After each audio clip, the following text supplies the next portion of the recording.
जय जगन्नाथ। नमस्कार बंधुगण, welcome back to my YouTube channel BNT education. आसंतु आज नुआ अपडेट जहाँकि 2025-26 शिक्षा वर्ष रे नुआ प्रकार एसएमसी फॉर्मेशन हेबो। मेंबर चयन संपूर्ण तथ्य बा न्यू एसएमसी फॉर्मेशन गाइडलाइन उपरे नजर पकाइबा। देखंतु जहाँ government of Odisha school and mass education department तरफ गत जुलाई 4 तारिख रे एक विज्ञप्ति प्रकाश पाई जो सब्जेक्ट रखाई issue of guideline for constitution of SMC और एसएमडीसी फॉर स्कूल रिगार्डिंग। देखंतु ताहले हमें जदि देखिबा जे एसएमसी फॉर्मेशन रो नुआ गाइडलाइन कोन रही ताहले सर्वप्रथमे आम एलिमेंटारी स्कूल उपरे नजर पकाइबा। देखंतु एलिमेंटारी स्कूल तीन प्रकार रही आपण माने जानिछंती। शिशु बाटिका रु अष्टम श्रेणी पर्यंत गोटे कैटेगरी रही। द्वितीय कैटेगरी होची शिशु बाटिका रु पंचम श्रेणी एवं अन्य एक कैटेगरी रही आपणकर षष्ठ रु अष्टम श्रेणी पर्यंत। तेणु आपणकर एलिमेंटारी स्कूल रे ता शिशु बाटिका रु अष्टम श्रेणी हो बा शिशु बाटिका रु पंचम श्रेणी किंबा आपणकर षष्ठ रु अष्टम श्रेणी हो, एथिरे एसएमसी फॉर्मेशन निमंते देखंतु केते जन मेंबर आवश्यक ना। सर्वप्रथम मन रखंतु जे एसएमसी फॉर्मेशन पाई आपणकर मोट देखंतु 15 जन मेंबर को निया जाई नवा एसएमसी फॉर्मेशन हेबो।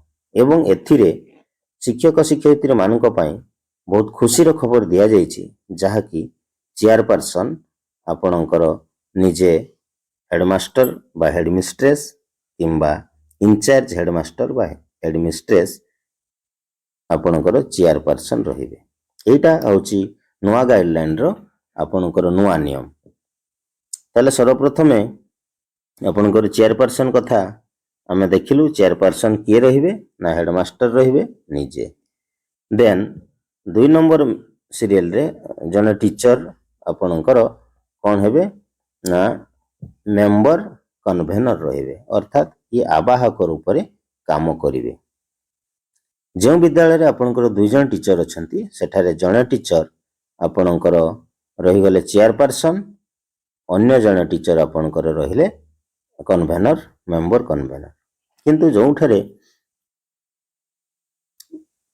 मोर देन 1 टीचर थिबे सेठारे मेंबर कन्वेनर आपणकर सीनियर मोस्ट टीचर को दिया जाय।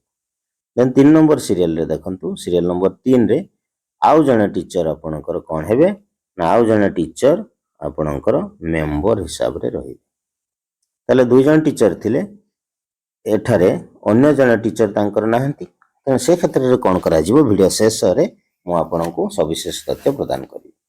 ताले 4 नंबर सीरियल को आसंतु। 4 नंबर सीरियल रे कोन हेबो ना 4 नंबर सीरियल रे आपणकर जने स्टूडेंट रहिबे मेंबर हिसाब रे।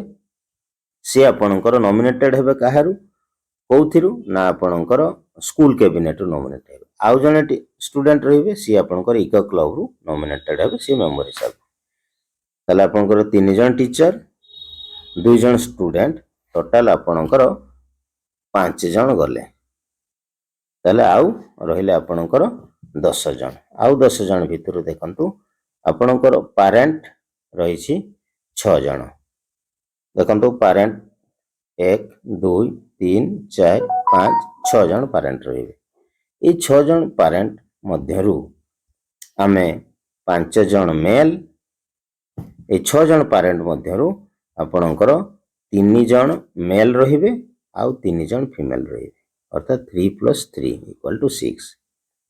ए जन 3 जन आपणकर मेल फीमेल रहिबे आउ 3 जन मेल रहिबे। ताले आमे आगे देखिबा फीमेल कथा। फीमेल 3 जन एवं मेल 3 जन। जो फीमेल 3 जन रहिबे सी कोथिरू नॉमिनेटेड हेबे। देखंतु आपणकर फीमेल। देन आउ जने फीमेल रहिले आपणकर 2, एठारे आपणकर आउ जने फीमेल रहिले 3। ए 3 जन फीमेल मध्यरु जने 1 आपणकर रहिबे ओमेन ग्रुप रु जने रहिबे।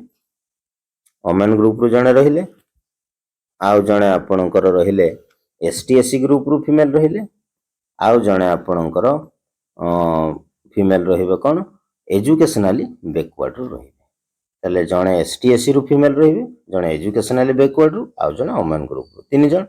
ଏକ୍ଜାକ୍ଟଲି ଆଉ 3 ଜଣ ମେଲ ସେଇଭଳି ଭାବରେ ଆଉ 3 ଜଣ ମେଲ ଯେଉଁ ରହିଲେ, ଜଣେ ST/SC ଗ୍ରୁପ ରୁ ରହିବେ, ଜଣେ ଆପଣଙ୍କର ଏଜୁକେସନାଲି ବ୍ୟାକୱାର୍ଡ ରୁ ରହିବେ ଏବଂ ଆଉ ଜଣେ ମେଲ ଆପଣଙ୍କର କ'ଣ ରହିବେ ନା ଆପଣଙ୍କର ଯେଉଁ ରହିଛି ପାରେଣ୍ଟ ମଧ୍ୟରୁ ରହିବେ। ତେଣୁ 3 ଜଣ ମେଲ 3 ଜଣ ଫିମେଲ ରହିବେ। ତାହେଲେ ସେଠି ଯାଇଥିଲେ ଆପଣଙ୍କର 3 ଜଣ ଟିଚର, 2 ଜଣ କ'ଣ ଷ୍ଟୁଡେଣ୍ଟ ଥିଲେ, 3 ଟିଚର, 2 ଜଣ ଷ୍ଟୁଡେଣ୍ଟ, 6 ଜଣ ପାରେଣ୍ଟ। ତାହେଲେ 6 2 8 3 11 ଜଣ ଗଲେ, ବାକି ଆଉ ରହିଲେ 4 ଜଣ। ଆଉ 4 ଜଣ କୋଉମାନେ ରହିବେ? ତାହେଲେ ଆପଣଙ୍କର 11 ଜଣ ଯାଇଥିଲେ, ତାହେଲେ 12 ସିରିଏଲରେ ଆପଣଙ୍କର ଆସିଲା। ଦେଖନ୍ତୁ 12 ସିରିଏଲରେ କିଏ ନା ଆପଣଙ୍କର ୱାର୍ଡ ମେମ୍ବର ରହିବେ। 13 ନମ୍ବରରେ ହେଲ୍ଥ ୱାର୍କର ବା ଆଶା ରହିବେ, 14ରେ ଆପଣଙ୍କର ଅଙ୍ଗନବାଡି ୱାର୍କର ରହିବେ ଏବଂ 15 ନମ୍ବର ସିରିଏଲରେ ଆପଣଙ୍କର 1 ଅଫିସର ରହିବେ, official from education department, nominated by ଆପଣଙ୍କର DO ଯାହାକୁ ଜଣେ ଅଫିସରୁ ଜଣେ ମେମ୍ବରକୁ ଦେବେ, ଯିଏକି DOଙ୍କ ଦ୍ୱାରା ନମିନେଟେଡ ହେଇଥିବେ ସିଏ ରହିବେ। ଇଏ ଥିଲା ଆପଣଙ୍କର ନୂଆ ଗାଇଡଲାଇନ। ଏଥିରେ ଆପଣଙ୍କର ଚେୟାରପର୍ସନ ଆଉ ପାରେଣ୍ଟ ବା PTM ରୁ ରହିବେ ନାହିଁ, ନିଜେ ହେଡମାଷ୍ଟର ବା ଇନଚାର୍ଜ ହେଡମାଷ୍ଟର ରହିବେ। ଏହା ସବୁଠାରୁ ଖୁସିର ଖବର ଏବଂ ନୂଆ SMC ଫର୍ମେସନର ନୂଆ ଗାଇଡଲାଇନ ନିଶ୍ଚିତ ଭାବରେ ଶିକ୍ଷକମାନଙ୍କୁ ଖୁସି ଦେବ, ଏଥିରେ ସନ୍ଦେହର ତିଳମାତ୍ର ଅବକାଶ ନାହିଁ। ଦୀର୍ଘ ସମୟ ଧରି ଆପଣମାନେ ମୋ BNT ଏଜୁକେସନରେ SMC ଫର୍ମେସନର ନୂଆ ଗାଇଡଲାଇନ ସହିତ ଜଡ଼ିତ ଥିବାରୁ ଆପଣମାନଙ୍କୁ ବହୁତ ବହୁତ ଧନ୍ୟବାଦ। ପୁଣି ଦେଖା ହେବ ଅନ୍ୟ ଏକ ଭିଡ଼ିଓରେ। ସେତେବେଳେ ପର୍ଯ୍ୟନ୍ତ ବିଦାୟ। ଜୟ ଜଗନ୍ନାଥ, ନମସ୍କାର।